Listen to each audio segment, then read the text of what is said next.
For anybody that happens to be trying to put one of these buildings together, or is thinking about buying one of these buildings and then put it together, you're going to want to know this part that we struggled with for quite a while.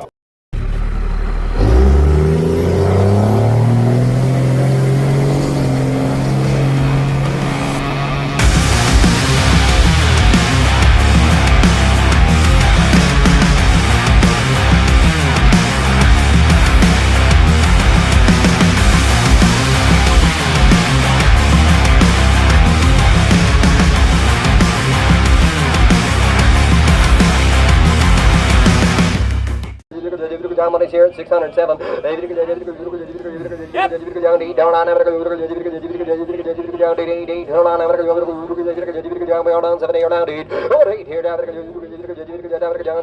So 700, 621.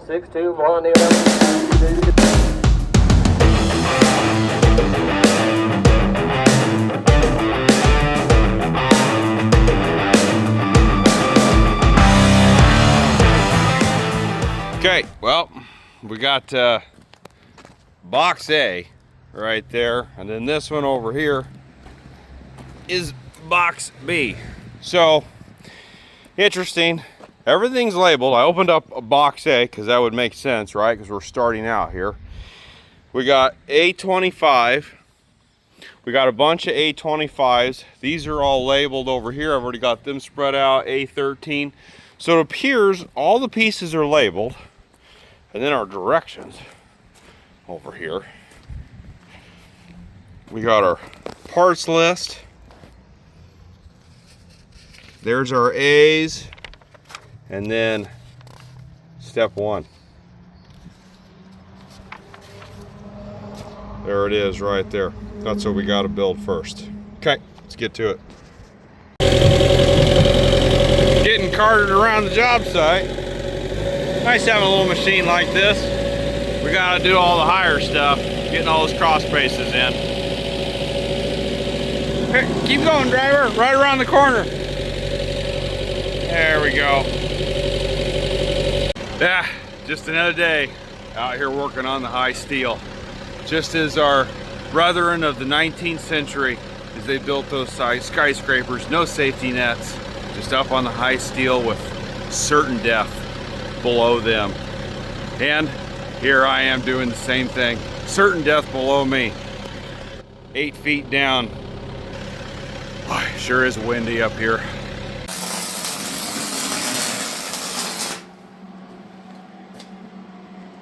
Are you welding on the ground? Where else do I have to weld? Huh? Where else do I have to weld? Well, we have a nice, big, humongous, beautiful shop with a clean workspace.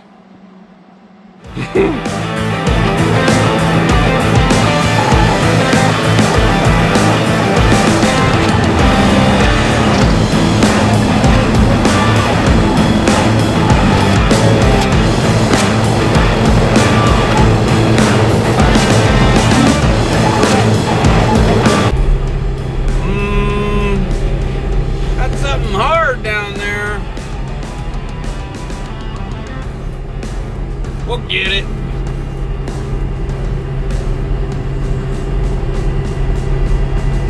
Got a hard band here. It's only a couple of feet down. Might be what it is. Depends on where you punch a hole. Sometimes it goes right down 3 foot. Sometimes it doesn't. And down she goes.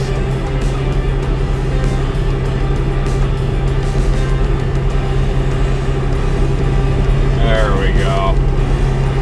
So here's what we got going on with this anchor setup.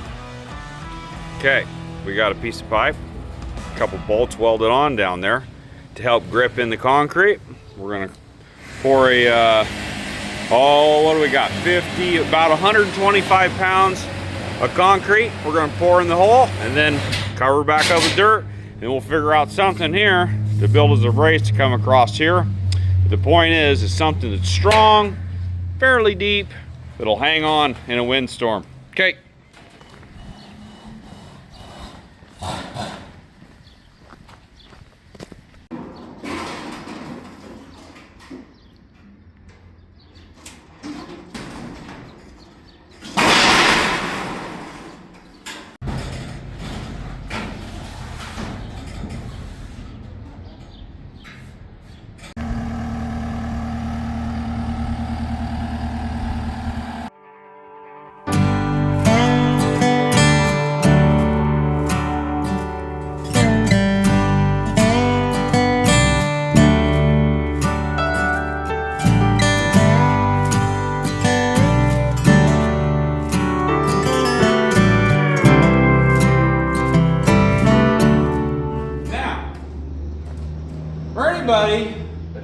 be trying to put one of these buildings together, or is thinking about buying one of these buildings and then put it together, you're going to want to know this part that we struggled with for quite a while, which is the directions are extremely vague.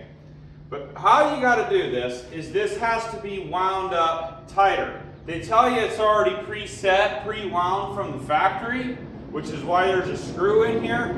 But that's not true. It's just barely wound up. So this has to be wound further, and that's what we're going to do.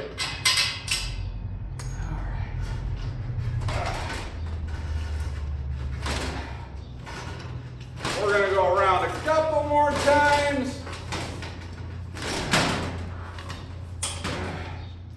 Okay, I like it. And we're going to slide this over. Oh, don't let go.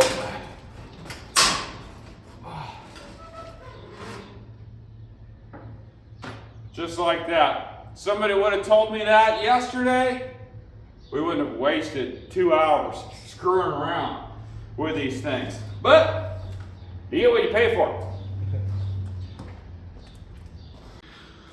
Okay, roll it up. Slowly.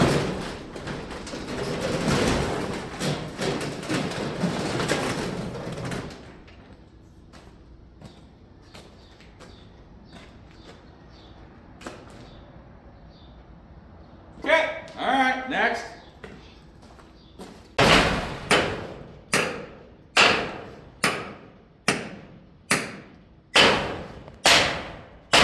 Oh, I don't want to go in no more. Doesn't want to go anymore? Yeah. Well, about 300 more hits, you'll have it. Sitting hard pan. That's why those work well, because there's hard pan down below. This building's not going anywhere. Bam! Bam! Oh, spark! What? Spark.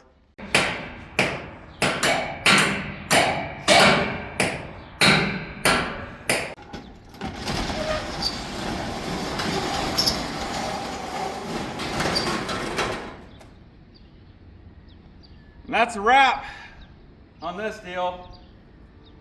There's your cheap building, erected and done.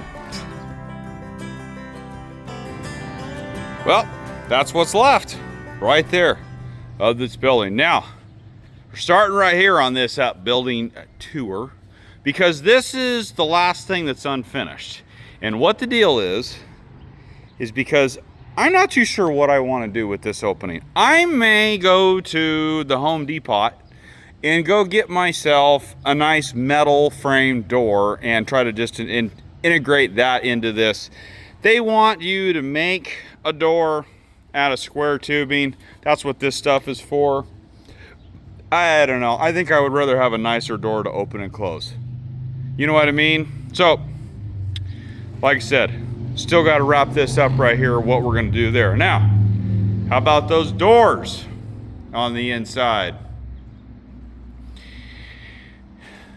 Pretty roomy, I would say. I'm pretty happy with, which, you know, I stepped this off and put some posts in the ground so I knew how much room I would have.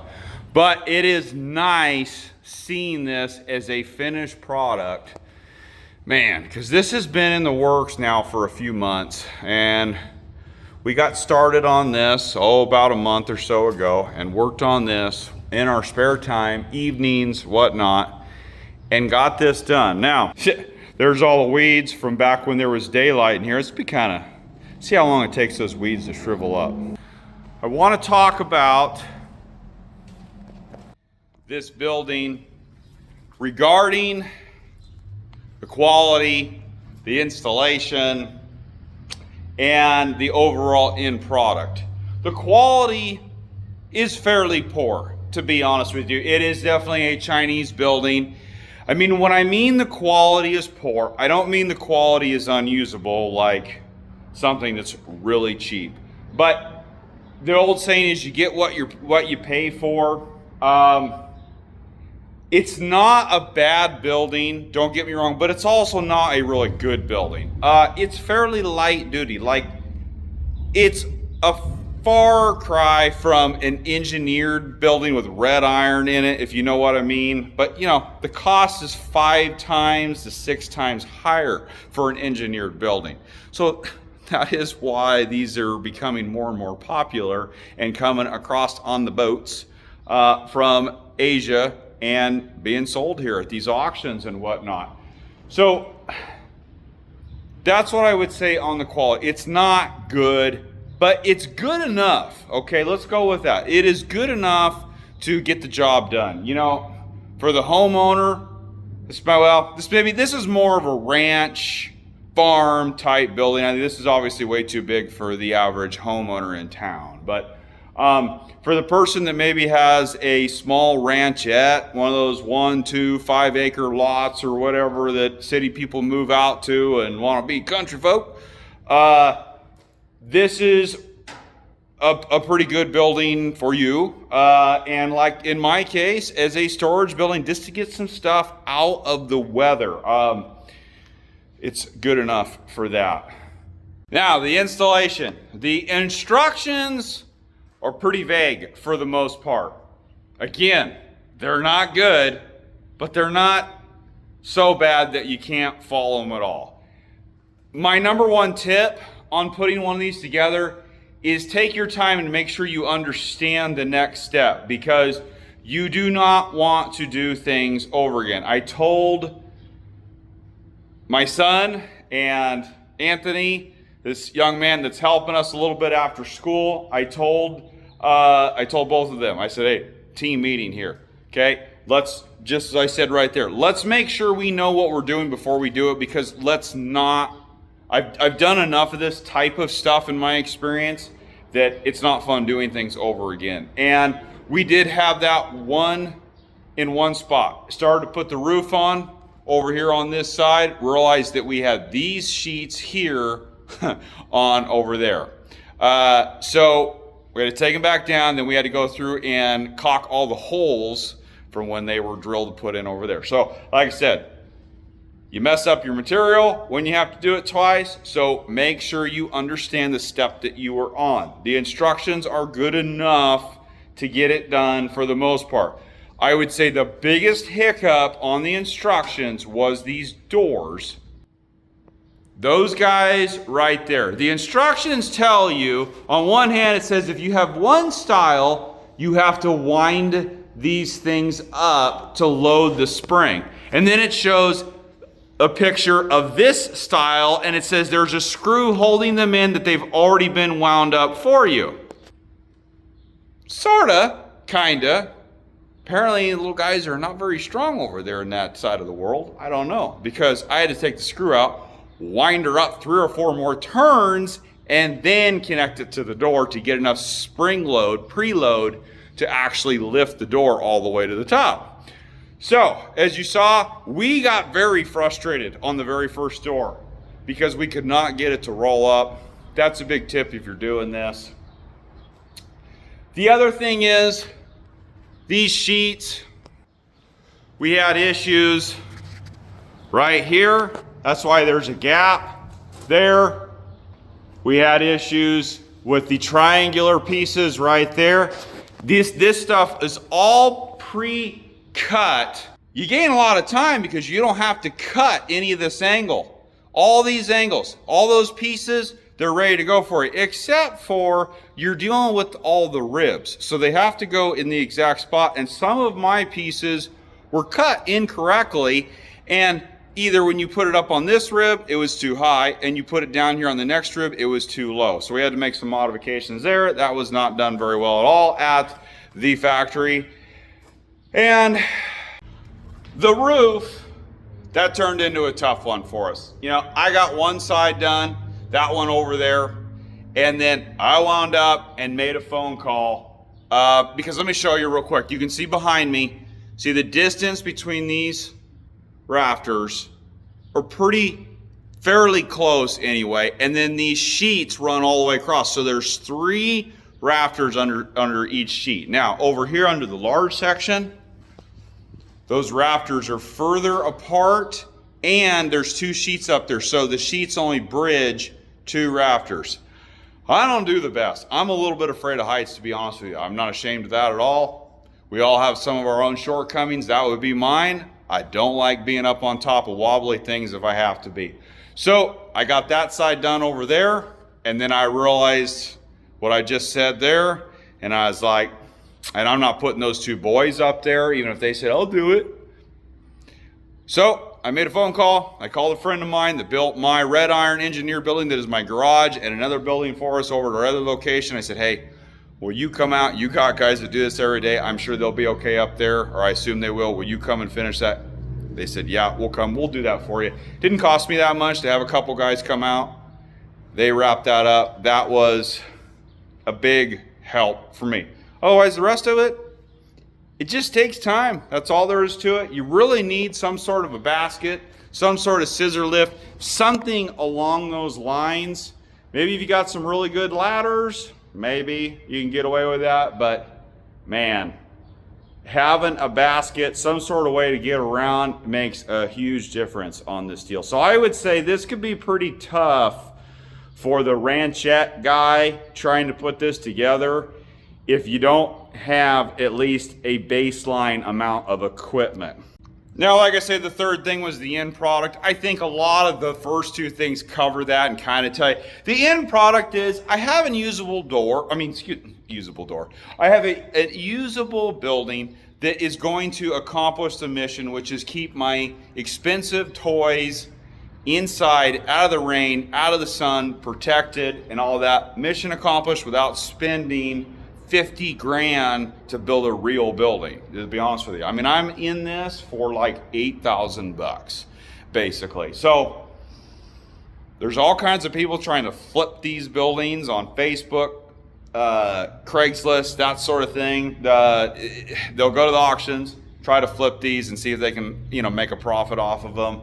It's not hard to get logged in. And if you want one of these, bid on it yourself. If you can save yourself, assuming you can haul it. If you don't have the capabilities to haul this stuff, well, that's a whole different story. But if you got some, like I said, baseline equipment, you can do a lot, and you can do one of these buildings. So like I said, the end product is we're going to get done with this, what we need to get done with it. Absolutely. I'm pretty excited, to be honest with you. This is pretty sweet.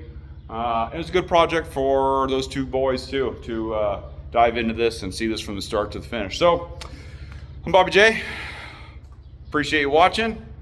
I'm gonna go hook up to the dump trailer, go get about 5 yards of rock, and we're gonna spread that in here and wrap this up. We'll see you on the next one.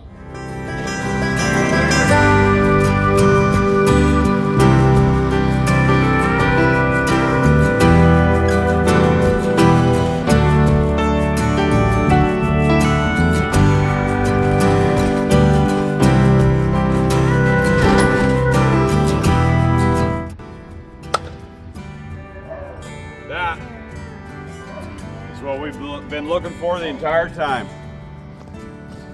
Hey, not bad. Those little suckers are pretty powerful. Amazon LED shed lights, and they're motion activated with multiple modes. Pretty darn sweet.